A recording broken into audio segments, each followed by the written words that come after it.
Salut, j'espère que vous allez bien mes scorpions. On se retrouve là pour les guidances du mois de juillet 2026. Allez, on y va.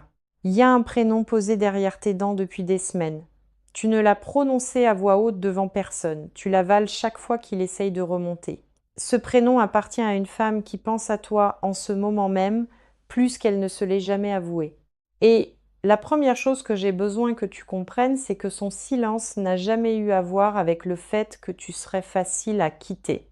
Il avait à voir avec le fait que tu es la seule personne face à laquelle elle n'arrivait pas à rester maîtresse d'elle-même. Tu l'avais déjà ressenti avant que je dise le moindre mot. Cette traction dans ta poitrine il y a 2 nuits n'était pas rien. C'était elle, éveillée à une heure où elle aurait dû dormir, tenant ton prénom exactement de la façon dont tu tiens le sien. Avant d'aller plus loin, je veux être honnête sur ce qui est venu à l'ouverture de cette lecture. La toute première image était une femme assise dans une voiture garée quelque part, moteur éteint, main encore posée sur le volant. Elle ne va nulle part. Elle est assise avec une décision. Et cette décision, c'est toi. Elle est assise dans cette voiture, sous une forme ou une autre, depuis bien plus longtemps qu'elle ne l'avouerait jamais. Certains d'entre vous connaissent la voiture exacte, certains connaissent la rue exacte, et ceux-là viennent de sentir quelque chose se serrer dans le ventre, parce que la reconnaissance arrive toujours d'abord dans le corps, et l'esprit vient la contredire ensuite. Voici la preuve que je veux que tu guettes dans les prochains jours. Elle va évoquer quelque chose dont tu étais certain qu'elle ne l'avait jamais remarqué. Un petit détail. Une phrase que tu as dite une fois, une chemise que tu portais, une blague que tu as faite et oubliée le même après-midi. Quand cela remontera, tu comprendras qu'elle t'a gardé bien plus précieusement que son comportement ne l'a jamais laissé paraître. Il y a un détail sur le calendrier de tout ceci que je garde pour la toute fin. La reine d'épée s'avance en premier et elle se tient très droite. C'est une femme qui a appris à mener avec son esprit parce que son cœur a déjà été utilisé contre elle. Elle est vive. Elle est posée. Elle garde le visage immobile même quand quelque chose bouge violemment en dessous. C'est exactement ainsi qu'elle t'a géré. Calme en surface, prudente avec ses mots, ne laissant rien filtrer qui pourrait être retourné en faiblesse plus tard. Tu as pris cette maîtrise pour de la distance. Ce n'était jamais de la distance. C'était une armure. Et elle l'a bâtie bien avant de te rencontrer. Puis le 3 d'épée arrive, et cette carte est une vieille blessure qu'elle n'a jamais vraiment refermée. Un cœur transpercé, la pluie derrière. Rien de spectaculaire, juste des dégâts silencieux.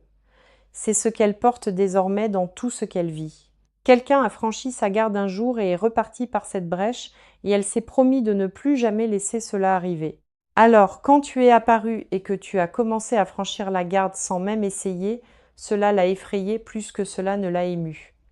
Non, parce que le sentiment était faux. Parce que le sentiment était fort, et le fort est exactement ce qu'elle s'était juré de ne plus jamais s'autoriser. Prononce son prénom pour toi-même, là maintenant une seule fois, en silence. Observe ce que fait ton corps avant que ton esprit ait la chance de l'interrompre. Si ton souffle s'est coupé, c'est ta réponse qui arrive avant ton raisonnement. Tu n'as pas imaginé ce lien et tu ne l'as jamais imaginé. L'attraction s'exerce dans les deux sens depuis le début. Chaque fois qu'elle te traverse l'esprit sans prévenir, c'est le moment où elle pensait à toi la première. La pensée circule entre deux personnes destinées à combler la distance. Elle a pensé à toi à des heures qu'elle serait gênée de nommer. Il y a un message qu'elle a commencé puis effacé. Il était plus honnête qu'elle ne le supportait et il l'a effrayée parce qu'il ressemblait à une reddition. Alors elle l'a effacé en se disant qu'elle trouverait plus tard quelque chose de plus contrôlé à dire. Ce plus tard n'est jamais venu parce qu'il n'existe aucune manière contrôlée de dire ce qu'elle ressent. Elle est plus près d'envoyer une version sans garde qu'elle ne l'a jamais été. Et quand elle le fera, ce ne sera pas soigné, et ce manque de soin est exactement ce qui te fera savoir que c'est vrai. Maintenant, je veux t'emmener à l'intérieur d'elle parce que l'intérieur ne correspond pas du tout à l'extérieur. En surface, elle a l'air d'aller bien. Elle a l'air d'une femme entièrement maîtresse d'elle-même, que rien de tout ceci ne trouble. Cette surface est une performance, et elle l'entretient au prix d'un effort réel. En dessous, il y a une femme qui a organisé toute sa routine autour du fait de ne pas ressentir ceci. Elle reste occupée exprès. Elle remplit ses journées parce que le silence est l'endroit où tu vis. Et le silence gagne du terrain ces derniers temps. Le 4 de denier est la première carte qui me montre sa posture intérieure. Un personnage serrant une pièce contre sa poitrine, assis sur deux autres, refusant que quoi que ce soit bouge. C'est elle, avec tout ce qu'elle ressent pour toi. Serrée, jamais dépensée, jamais risquée, elle ne le partage pas et elle n'agit pas. Elle se contente de le serrer et appelle ce serment sécurité.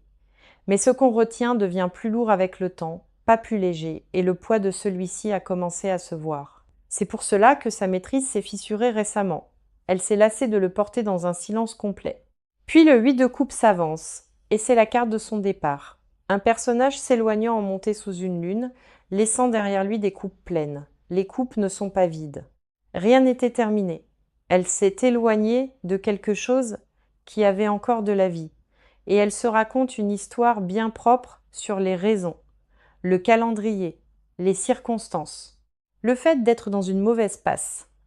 Une partie est vraie, et aucune n'est la vraie raison.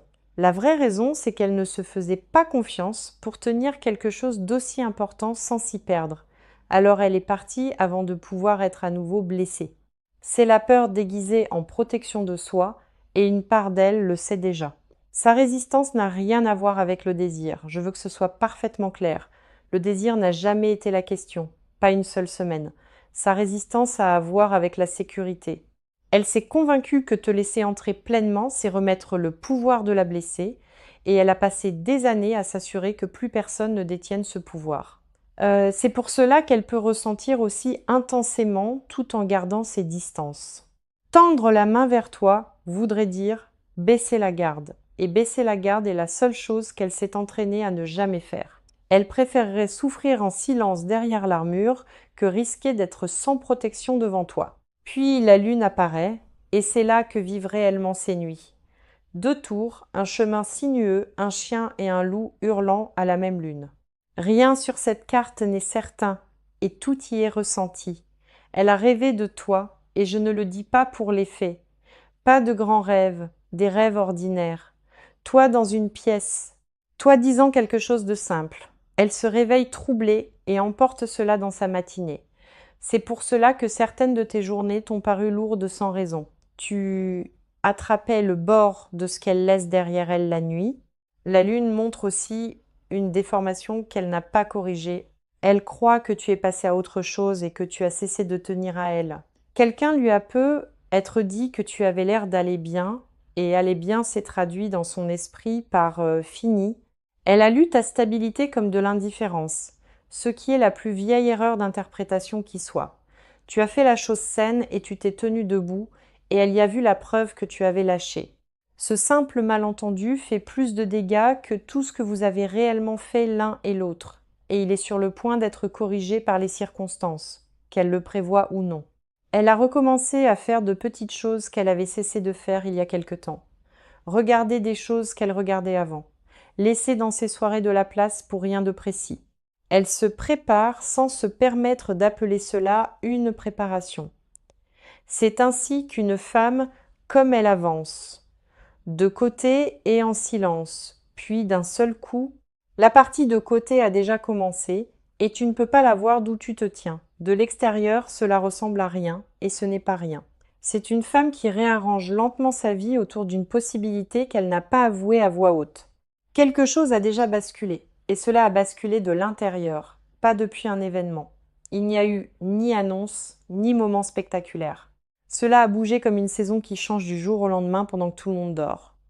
Tu t'es réveillé un matin avec elle en tête avant d'avoir la moindre raison de la voir. Ce n'était pas un hasard. C'était elle, éveillée la première, tenant ton prénom avant que la journée commence. Vous vous êtes renvoyé le même poids d'heure en heure sans que ni l'un ni l'autre ne le nomme. Le chevalier de denier est la première carte qui se dresse sur ce passage. Un cavalier sur un cheval lourd et immobile, patient, tenant une seule pièce. C'est le chevalier le plus lent du jeu et aussi le seul qui arrive vraiment. Elle ne galope pas, elle ne perd pas l'intérêt, elle ne fait pas demi-tour à mi-chemin. C'est le rythme de ce qui vient vers toi, discret et certain. Tu attendais quelque chose de spectaculaire et c'est exactement pour ça qu'il te semble absent. Les arrivées spectaculaires s'effondrent. Celle-ci ne s'effondre pas. Elle avance maintenant en ligne droite et la ligne s'achève là où tu es. Puis l'as de coupe arrive. Et cette carte est un sentiment qui déborde et qu'on ne peut plus retenir. Une main tendant une coupe si pleine qu'elle déborde sur les côtés. C'est son cœur atteignant un point où l'endiguement ne fonctionne plus. Elle a gardé le couvercle sur ceci pendant longtemps, par effort et par discipline. L'as de coupe est ce qui arrive quand l'effort finit par lâcher. Quelque chose d'honnête va se déverser d'elle et ce ne sera ni mesuré ni prudent. Ce sera la vérité qui arrive plus vite que ses défenses ne peuvent l'arrêter. Et cela va se poser sur toi avant que tu aies préparé un visage pour l'accueillir. Puis le roi de bâton arrive. Et il s'agit peu être d'une personne liée à elle ou d'une version de la confiance qu'elle essaie d'atteindre, assuré, chaleureux, sûr de lui. C'est l'énergie avec laquelle elle voudrait mener au lieu de l'armure. Quelqu'un ou quelque chose la pousse vers le courage, vers le fait de faire enfin la chose courageuse plutôt que la chose sûre. Elle est poussée hors de sa prudence par une force qu'elle n'arrive pas tout à fait à contester, et cette poussée accélère. Maintenant, laisse-moi nommer ce qui s'aligne. Car 3 choses ne sont qu'à un pas d'un message déjà écrit dans sa tête, à un pas de ton prénom prononcé à voix haute dans une pièce où tu n'es pas, à un pas de la version où le silence se brise enfin. La première chose qui s'aligne, c'est sa peur qui se relâche en quelque chose qui ressemble davantage à de l'impatience. La peur maintient une personne figée, l'impatience la fait bouger. C'est ce basculement qui compte. La deuxième, c'est une personne près d'elle qui a cessé de la laisser prétendre qu'elle va bien. La troisième, c'est une ouverture concrète dans sa vie qui n'existait pas avant. Quelque chose s'est terminé, quelque chose s'est apaisé, une longue pression a enfin cédé. Elle a remarqué l'espace vide dans sa semaine sans savoir qu'en faire. Elle a de la place maintenant, et le manque de place était la moitié de son excuse. Ton côté à toi a fait son propre travail. Et je veux qu'on le reconnaisse.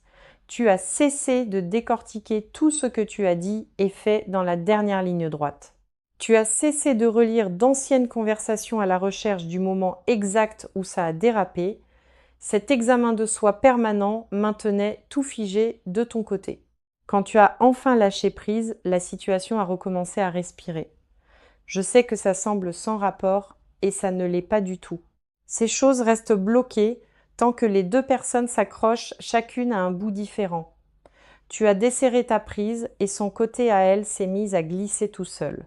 Ce qui bouge maintenant n'a pas besoin que tu pousses. Il a besoin que tu sois éveillé.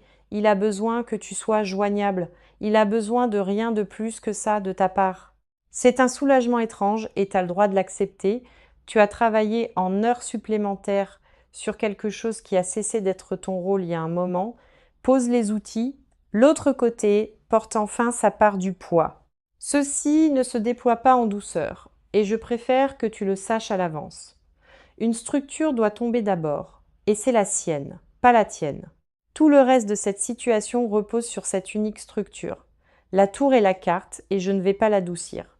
Un bâtiment frappé au sommet, 2 silhouettes en tombant dans le noir. Ce qui s'effondre ici, c'est l'histoire qu'elle s'est racontée sur qui elle est. Cette histoire disait qu'elle est une femme qui n'a besoin de personne, plus en sécurité seule, impossible à atteindre. Cette histoire va se briser, et elle se brise en un seul après-midi. Un rien déclenche tout. Une chanson, une photo, un inconnu qui bouge comme toi tu bouges. Elle aura un moment ordinaire, et il arrachera le toit d'un coup. Après ça, la séquence va vite, et elle va sans sa permission. D'abord l'excuse meurt, et l'excuse était la seule chose qui maintenait la distance en place. Puis l'attente meurt, parce qu'une femme sans excuse ne peut plus justifier d'attendre. Puis l'armure meurt, et l'armure est toujours la dernière chose à tomber. Voilà ta cascade. 3 choses, et elles tombent dans cet ordre exact. Maintenant, la partie que je veux le plus que tu entendes dans ce passage. Il ne t'est rien demandé pour que cela arrive, ni une publication soigneusement calibrée pour les bons yeux, ni un message à l'ami commun qui le transmettrait à coup sûr, ni une apparition par hasard à l'endroit où elle va encore. La force est là pour cette raison, et c'est la carte la plus douce du jeu. Une femme, les mains posées sur un lion, lui fermant la gueule sans la moindre force. Elle ne lutte pas, elle n'en a pas peur, elle est simplement stable. C'est la position que tu occupes déjà, et tu y es arrivé sans le vouloir. Tu as tenu plus longtemps que ta propre panique, et ce dépassement a changé toute la forme de ceci. Il y avait une version de toi il n'y a pas si longtemps qui aurait couru après tout ça. Cette version aurait envoyé le message et ce message aurait tout coûté. Tu n'es plus cette personne et c'est la victoire tranquille sous tout le reste. Courir après maintenant lui rendrait l'excuse que la tour vient de lui retirer. Cela la laisserait rester derrière l'armure pendant que toi tu ferais tout le chemin. Ne lui donne pas ça, non par fierté, par justesse. C'est elle qui doit être celle qui baisse la garde, parce que baisser la garde est exactement ce qui la guérit. Puis le 2 de coupe se pose, et c'est le sommet de toute la lecture. 2 personnes face à face, coupe levée, rien entre elles. Voici ce qui m'est donné, et c'est précis et physique. Une table avec 2 verres dessus, dont l'un à peine touché. C'est elle qui parle d'abord, et elle parle trop vite les premières minutes.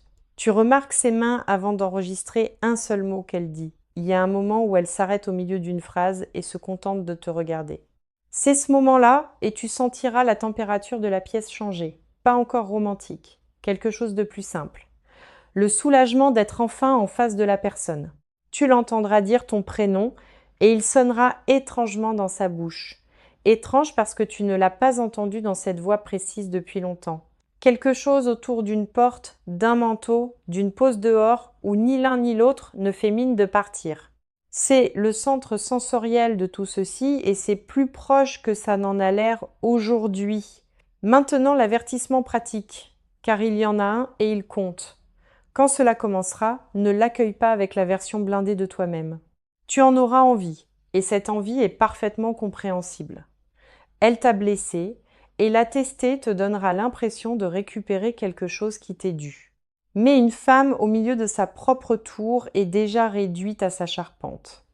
La tester à ce moment-là ne prouve pas sa loyauté. Cela ne prouve que ta peur. Pose-lui plutôt des questions directes et pose-les sans chaleur dans la voix. Elle répondra mal au début, puis elle répondra honnêtement. Prends la seconde réponse. C'est là que vit vraiment la vérité. Ce qui se défait de son côté n'a jamais été solide au départ. Tu ne perds rien dans tout ceci. Tu regardes un mur tomber, les murs tombent bruyamment, et le silence qui suit est la partie qui vaut la peine. Ce silence est l'endroit où la conversation honnête devient enfin possible. Tiens-toi exactement là où tu te tiens et laisse le bruit se terminer de lui-même. Regarde ce que ce temps de silence a réellement construit en toi, car il a construit quelque chose de réel. Tu as cessé de demander aux gens s'ils avaient entendu quelque chose à son sujet. Tu as cessé d'inventer des explications généreuses à un comportement qui t'a blessé. Tu as cessé de douter de ta propre mémoire juste pour garder une paix facile. Tu t'es mis à dormir sans le téléphone à portée de main. Tu t'es mis à finir tes propres phrases au lieu de les laisser s'éteindre pour que tout reste lisse. Tu es devenu plus difficile à joindre et tu ne l'as pas fait exprès. C'est arrivé parce que tu avais enfin autre chose qui méritait ton attention. Rien de tout cela n'a eu l'air d'une croissance pendant que ça se passait.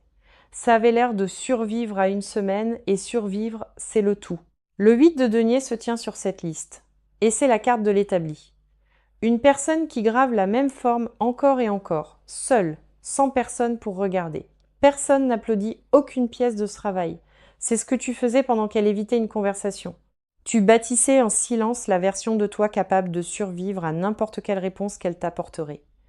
Ce travail est terminé maintenant et il ne se défait pas à l'instant où elle parle. Maintenant, écoute les instructions car cette prochaine étape te demande quelque chose. Reste à l'intérieur de ta propre semaine quand le contact viendra. Ne libère pas ton agenda pour lui. N'annule pas le projet que tu as déjà pour samedi. Ne reste pas chez toi à attendre une relance qui arrivera à son propre rythme. Ne le dis pas à tout le monde. Pas encore. Ne le dis à personne pendant quelques jours. En parler trop tôt en fait un spectacle pour les autres. Garde-le petit et privé jusqu'à ce que ce soit assez solide pour survivre aux opinions. Tu sauras quand ce moment viendra, et ce n'est pas cette semaine. D'ici là, tiens-le comme elle a tenu tout ce qu'elle ressent, en silence. Ne lui demande pas ce qu'elle a dit de toi dans ses pièces, et je le dis fermement. Tu sais déjà que c'était fort. Tu n'as pas besoin qu'on te le récite. Le demander est en fait un compliment, et ça n'a jamais été censé en être un. Laisse-la te le dire avec ses propres mots quand elle sera en face de toi. Puis le page de coupe clôt cette partie, et il m'attendrit un peu. Une jeune silhouette tenant une coupe d'où sort un poisson, surprise par son propre sentiment.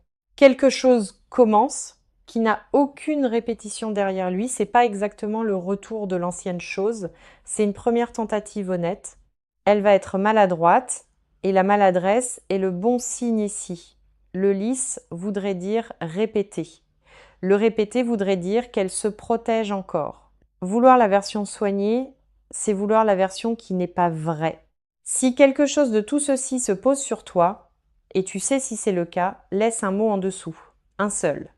Le mot que ta poitrine te tend en premier, et je les lis plus que les gens ne le croient. Abonne-toi si tu veux la suite de ceci quand elle viendra. Maintenant la dernière chose, et c'est celle que tu as le plus besoin de garder. Ceci n'a jamais été une fin, et je veux que tu l'entendes clairement. Les fins sont bruyantes. Les fins ont une scène finale. Les fins brûlent l'épreuve, elle a gardé l'épreuve, elle a porté le sentiment à travers des semaines de silence et ne l'a pas posé. Ce n'est pas une fin. C'est une femme au milieu d'une pause. Une pause n'est pas une disparition et tu l'as lu comme telle. Personne ne garde un sentiment aussi précieusement pour quelque chose qu'il a fini. Elle a mal fait sa pause, et beaucoup trop longtemps, et elle n'est jamais réellement partie. C'est pour cela que ceci aura l'air d'une continuation, pas d'un recommencement. Alors garde tes journées ordinaires exactement telles qu'elles sont, elles fonctionnent, laisse-la faire l'arrivée, cette partie lui appartient entièrement maintenant.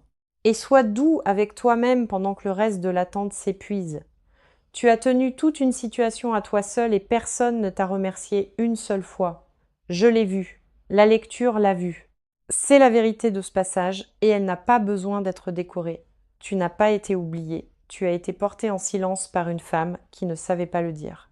C'est vrai depuis un moment et aujourd'hui tu le sais enfin. Emporte ça dans ta semaine et laisse-le changer la manière dont tu t'y installes. Tu n'es plus la personne qui espère qu'on se souvienne d'elle. Cette partie-là est terminée. Maintenant, le calendrier, et je vais être aussi exacte que je suis autorisée à l'être, il y a 2 fenêtres ici, et la première est très proche. Elle se situe avant la fin de ce mois, dans sa seconde moitié, un week-end. Et cela m'a surprise, parce que les week-ends font d'ordinaire stagner ces choses. Mais elle ne tend pas la main depuis un bureau, elle tend la main depuis chez elle. C'est pour cela que ça tombe un jour sans rien de prévu autour. Il y a un chiffre 7 attaché et il revient sans cesse dans la lecture. 7 jours, un 7 du mois, ou la 7e fois qu'elle ouvre le fil de conversation. Je ne peux pas trancher lequel et je ne vais pas inventer une certitude que je n'ai pas. Mais le 7 est là et tu le reconnaîtras après coup. Le 2 de denier montre le calendrier mieux que n'importe quel mot de ma part. Un personnage jonglant avec 2 pièces à l'intérieur d'une boucle sans fin dessinée autour des 2. 2 dates sont pesées et elles n'arrêtent pas de déplacer l'une puis l'autre. C'est le retard que tu ressens depuis quelques semaines. C'est pas de l'indécision à ton sujet. C'est de l'indécision sur le jour. Ce sont 2 problèmes très différents et un seul est sérieux. Si la première fenêtre passe, la seconde est environ 6 semaines derrière. Celle-là est plus lourde et celle-là n'est pas un message. C'est une rencontre. La seconde fenêtre est là où la table du passage précédent devient réelle. 2 verres, l'un à peine touché et une femme qui parle beaucoup trop vite au début. Ça n'arrive pas à l'intérieur d'un fil de message, celle-là a besoin d'une pièce. Maintenant le message, et je vais te le donner exactement comme je l'ai reçu. Elle veut que tu saches que le silence n'a jamais été un jugement sur toi, pas une fois. Pas un jour. Pas même dans la pire semaine. Elle gérait quelque chose qui lui faisait peur, et la peur tient son propre calendrier. Elle l'a laissé courir bien au-delà du point où cela avait un sens. Elle est consciente de ce à quoi cela ressemblait, d'où tu te tenais. Il y a une phrase qu'elle porte, et c'est une phrase courte. Quelque chose comme « Tu étais la seule personne face à laquelle je n'arrivais pas à rester sur mes gardes ». Elle s'en est déjà dit une version dans le silence. Elle te la dira maladroitement, au milieu de quelque chose de sans rapport. Tu risques de la manquer la première fois, alors je te le dis dès maintenant. Écoute. Le soleil clôt cette lecture et je ne suis pas allée le chercher. Il est arrivé en dernier, ce qui est sa place, et il n'est pas subtil. Un enfant sur un cheval, un mur derrière lui, la pleine lumière du jour sur tout. Rien n'est caché sous le soleil, c'est tout son sens. Ce qui était porté en privé va être dit au grand jour. Le sentiment gardé derrière l'armure devient une personne dans une pièce avec toi. Les mots gardés dans le silence sont prononcés à ton visage. C'est tout le mouvement de cette lecture, du caché au clair. Alors voici où l'on atterrit, et c'est mon dernier mot là-dessus. Tu es venu à ceci en demandant si tu étais encore réel pour elle, si tu étais devenu quelque chose qu'elle ne se permettait plus de ressentir. Tu es la chose qu'elle n'a pas réussi à poser et elle est sur le point d'être surprise en train de la tenir. Surprise par son propre cœur qui déborde dans un moment qu'elle n'a pas entièrement prévu. Ta part d'ici là est plus petite que tu ne l'as faite. Vis la semaine, fais le travail, garde les projets que tu as déjà. Ne t'assieds pas près du téléphone et ne le mets pas non plus dans une autre pièce. Ces deux comportements sont exactement le même, habillés différemment. Réponds quand elle parle et réponds en toi-même, pas dans la version blindée. Et quand elle dira enfin la chose forte directement à ton visage, laisse-la se poser. Ne l'esquive pas. Ne fais pas une blague pour y survivre. Tu as attendu longtemps pour l'entendre de la bonne bouche. Reste immobile et reçois-la. C'est la seule instruction qui compte. C'est là que se termine cette lecture. Et elle se termine là où elle a commencé, avec une femme dans une voiture garée, les mains encore sur le volant, assise avec une décision qui porte ton prénom. Elle a été portée en silence, elle a été portée sincèrement, et elle a été portée pour toi. Tiens ça avec douceur cette semaine, et laisse les jours apporter le reste. Ils sont bien plus courts maintenant qu'ils ne l'ont été depuis très longtemps, et le prochain d'entre eux peut être celui qui met enfin le moteur en marche et l'amène jusqu'à la pièce où tu te tiens depuis le début.